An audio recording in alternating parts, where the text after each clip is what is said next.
ভারত যাচ্ছেন জয়, সাক্ষাৎ হবে শেখ হাসিনার সঙ্গে। নির্বাচন বিলম্বিত হলে অস্থিরতা বাড়বে বলছেন আমির খসরু। অন্তর্বর্তী সরকারের উদ্দেশ্য কি জানালেন পরিকল্পনা উপদেষ্টা। সারা বিশ্ব ভারতীয় সেনাবাহিনীর প্রশংসা করছে বললেন অমিত শাহ। এবং সর্বশেষ জানাবো চিকিৎসার জন্য সিঙ্গাপুর গেলেন মির্জা আব্বাস। এতক্ষণ শুনছিলেন সংবাদ শিরোনাম, এবারে বিস্তারিত। তবে তার আগে অনুরোধ থাকবে আমাদের চ্যানেলটি সাবস্ক্রাইব করে বেল আইকনটি ক্লিক করুন। সারা বিশ্ব ভারতীয় সেনাবাহিনীর প্রশংসা করছে বলছেন অমিত শাহ। সারা বিশ্ব ভারতীয় সেনাবাহিনীর প্রশংসা করছে বলে মন্তব্য করেছেন ভারতের কেন্দ্রীয় স্বরাষ্ট্রমন্ত্রী অমিত শাহ। তার দাবি, স্বাধীনতার পর এই প্রথমবারেই ভারতের সশস্ত্র বাহিনী পাকিস্তানের ভেতরে 100 কিলোমিটার পর্যন্ত অভিযান চালিয়ে জবাব দিয়েছে।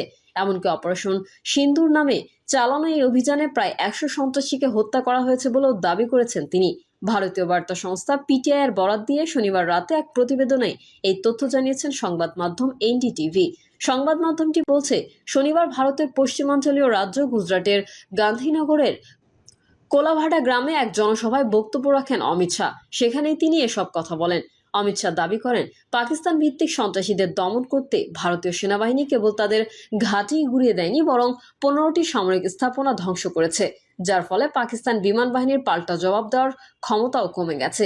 তিনি আরও দাবি করেন, প্রধানমন্ত্রী নরেন্দ্র মোদীর দৃঢ় সিদ্ধান্ত ও সাহসিকতায় সারা বিশ্ব এখন ভারতীয় সেনাবাহিনীর সক্ষমতার প্রশংসা করছে। অমিত শাহ জানান, প্রধানমন্ত্রী মোদী দেশের নারীদের সম্মান জানিয়ে এই অভিযানের নাম দিয়েছেন অপারেশন সিন্দুর। এই অপারেশন মূলত পেহেলগামের হামলার জবাব। গত 22 এপ্রিল পেহেলগামে নিরীহ 26 জন ভারতীয় নাগরিককে নির্মমভাবে হত্যা করে বন্দুকধারীরা। অমিত শাহ বলেন, আজ ভারতের বার্তা স্পষ্ট, আমাদের নাগরিকদের লক্ষ্যবস্তু করলে আমরা দ্বিগুণ শক্তিতে জবাব দেব। তিনি দাবি করেন, পাকিস্তানের পাল্টা হামলার সময় ভারতের এয়ার ডিফেন্স সিস্টেম এতটাই কার্যকর ছিল যে কোনো ড্রোন বা ক্ষেপণাস্ত্র ভারতীয় ভূখণ্ডে আঘাত করতে পারেনি। অমিত শাহ আরও দাবি করেন, মোদী সরকার আসার আগে পাকিস্তান থেকে বারবার সন্ত্রাসীরা এসে হামলা চালাতো, মানুষ হত্যা করত, অথচ ভারতের পক্ষ থেকে কোনো জবাব দেওয়া হতো না। কিন্তু এখন দৃশ্যপট বদলেছে। তিনি দাবি করেন, মোদীর শাসনকালে উরি, পুলওয়ামা এবং সর্বশেষ পেহেলগামের মতো বড় সন্ত্রাসী হামলার জবাবে ভারত কড়া সামরিক প্রতিক্রিয়া দেখিয়েছে, যা বিশ্বজুড়ে আলোচিত হয়েছে এবং পাকিস্তানের কাছে তা আতঙ্কের কারণ হয়ে দাঁড়িয়েছে। চিকিৎসার জন্য সিঙ্গাপুর গেলেন মির্জা আব্বাস। চিকিৎসার জন্য সিঙ্গাপুর গেছেন বিএনপির স্থায়ী কমিটির সদস্য মির্জা আব্বাস। রোববার হযরত শাহজালাল আন্তর্জাতিক বিমানবন্দর থেকে একটি ফ্লাইটে ঢাকা ত্যাগ করেন তিনি। সঙ্গে আছেন সহধর্মিণী আফরোজা আব্বাস এবং ব্যক্তিগত সহকারী Mizanur Rahman Sohel. Singapore Mount Elizabeth হাসপাতালে চিকিৎসা যাবেন মির্জা আব্বাস।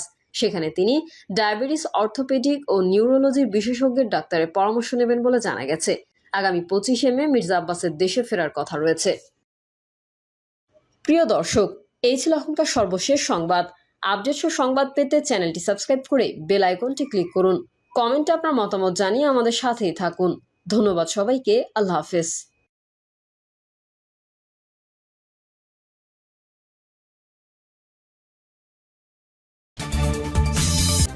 ভারত যাচ্ছেন জয়, সাক্ষাৎ হবে শেখ হাসিনার সঙ্গে।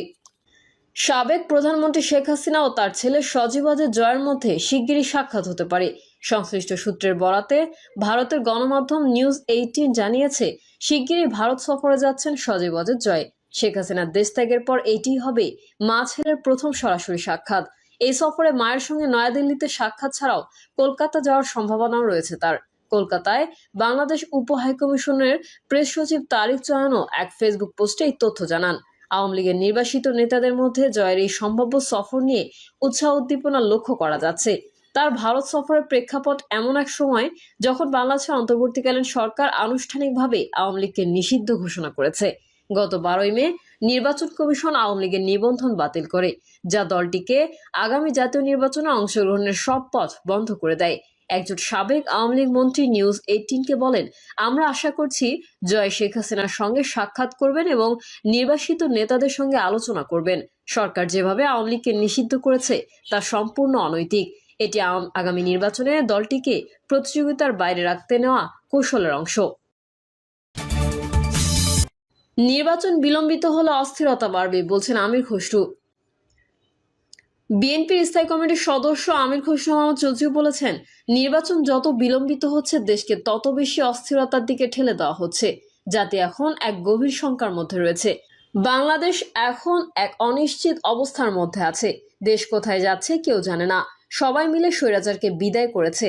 এরপর গণতান্ত্রিক প্রক্রিয়ায় দেশ পরিচালনার যে প্রত্যাশা ছিল তা হয়নি। আমির খসরু বলেন, সরকার এমনভাবে কাজ করছে যেন তারা একটি নির্বাচিত সরকার, অথচ এটি একটি অন্তর্বর্তী সরকার। তাদের দায়িত্ব ছিল একটি সুষ্ঠু ও অংশগ্রহণমূলক নির্বাচন আয়োজন করে ক্ষমতা নির্বাচিত সরকারের কাছে হস্তান্তর করা। এ সময় সরকারের কিছু সিদ্ধান্ত নিয়ে প্রশ্ন তোলেন বিএনপির এই নেতা। বলেন, করিডোর, বন্দর, বিনিয়োগ সম্মেলন এসব গুরুত্বপূর্ণ বিষয় নিয়ে সিদ্ধান্ত নেওয়া হচ্ছে। প্রশ্ন হলো, এই সরকারের এসব সিদ্ধান্ত নেওয়ার বৈধতা কোথায়? এই সময় ঢাকার দক্ষিণ সিটির মেয়র সংক্রান্ত আদালতের আদেশ বাস্তবায়ন না হওয়ার বিষয়েও অসন্তোষ জানান তিনি।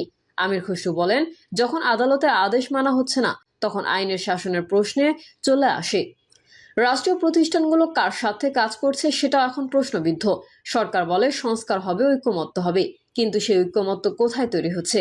কাদের সঙ্গে এই ঐকমত্য? দলের জন্য নতুন সদস্য সংগ্রহের ব্যাপারে আমির খসরু মাহমুদ চৌধুরী বলেন, নতুন সদস্য সংগ্রহ করব, তবে তার সামাজিক গ্রহণযোগ্যতা আছে কিনা এই মানদণ্ড অনুযায়ী আমরা নতুন সদস্য নেব। বাংলাদেশে একটা স্থিতিশীল সহাবস্থানের রাজনীতি করতে চাই। সাংঘর্ষিক কোনো রাজনীতি আমরা চাই না। যারা বিভিন্নভাবে এটিকে ভিন্ন দিকে নিয়ে যেতে চাইছেন আমরা তার বিরোধিতা করবই। তিনি বলেন, আগামীতে যতগুলো নির্বাচন হবে তা যেন সুষ্ঠু গণতান্ত্রিক প্রক্রিয়ায় হয়। এটি যেন একটা রুটিনে পরিণত হয়। সরকার যে আস্থা হারাচ্ছে এটি দেশের জন্য দুর্ভোগ। সরকার যে আস্থা হারাচ্ছে এটি দেশের জন্য দুর্ভাগ্য। 2 মাস আগে বলা হয়েছে আওয়ামী লীগ নিষিদ্ধের বিষয়টি, যা লিখিত দিয়েছি, অর্থাৎ আইনি প্রক্রিয়ায়। কিন্তু সরকার নাটক কেন করলো, মানুষের মনে প্রশ্ন জাগে বলেও মন্তব্য করেন তিনি। অন্তর্বর্তী সরকারের উদ্দেশ্য কি জানালেন পরিকল্পনা উপদেষ্টা। দেশের রাজনীতির মাঠে থেকে শুরু করে বিভিন্ন শ্রেণী পেশার মানুষের বর্তমান অন্তর্বর্তী সরকারের উদ্দেশ্য নিয়ে নানা সন্দেহ ও প্রশ্নের মুখে বিষয়টি খোলাসা করেছেন পরিকল্পনা উপদেষ্টা ডক্টর ওয়াহিদুদ্দিন মাহমুদ। তিনি জানান, অন্তর্বর্তী সরকার 2টি উদ্দেশ্য নিয়ে কাজ করছে। 2টি উদ্দেশ্য কি সেটিও তুলে ধরেছেন উপদেষ্টা।